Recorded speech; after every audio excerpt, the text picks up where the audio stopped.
अब हम बेसिकली इसका थोड़ा सा एक शॉर्ट पॉइंट ऑफ व्यू देखेंगे कि बुद्धिज्म और जैनिज्म जो है वो बेसिकली ग्रो कैसे हुआ लोगों के बीच। ठीक है, अब इन्होंने गौतम बुद्धा ने और महावीर ने एक पाथ तो बना दिया था, बट ये डेवलप कैसे हुआ। सो इसके बेसिकली 3 मेन रीजंस थे। फर्स्टली तो ये इजी था फॉलो अप करना, ठीक है, इसके रिचुअल्स और इतना रिलीजन प्रैक्टिसेस कुछ थे नहीं, ठीक है। और सेकेंडली जो है इनकी जो बुद्धिज्म और जैनिज्म जो है वो प्राकृत लैंग्वेज में इन्होंने टीच करना शुरू किया था। प्राकृत लैंग्वेज जो है वो ईजिली अंडरस्टूडेबल थी बाय नॉर्मल लोकल पीपल, ठीक है। वो लोग जो बातचीत करते थे वो प्राकृत लैंग्वेज में करते थे।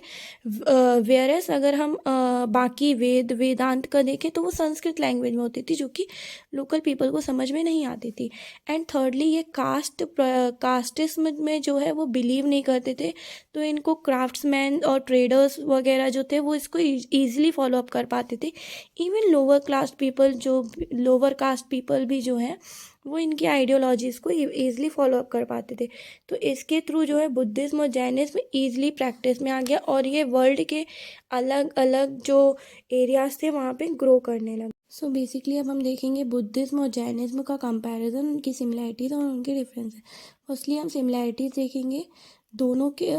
पहले तो जो दोनों के फाउंडर्स थे बुद्धा और महावीर, जो कि रॉयल फैमिली में बॉर्न हुए थे 6th सेंचुरी BC में, ठीक है। दोनों ने अपने जो है वो लग्जरियस लाइफस्टाइल या वर्ल्डली प्लेजर जो है वो छोड़ दिए थे एस्थेटिक्स के लिए, मतलब ट्रू नॉलेज के लिए, ठीक है, ट्रूथफुलनेस के लिए। फिर दोनों ने जो है वो नॉन वायलेंस और रिस्पेक्ट जो है वो ऑल फॉर्म्स में वही टीच किया, वही प्रीच किया। फोर्थ हम देखेंगे दोनों ने ही जो है denied the authorities of Vedas and gave a code of conduct to live bye.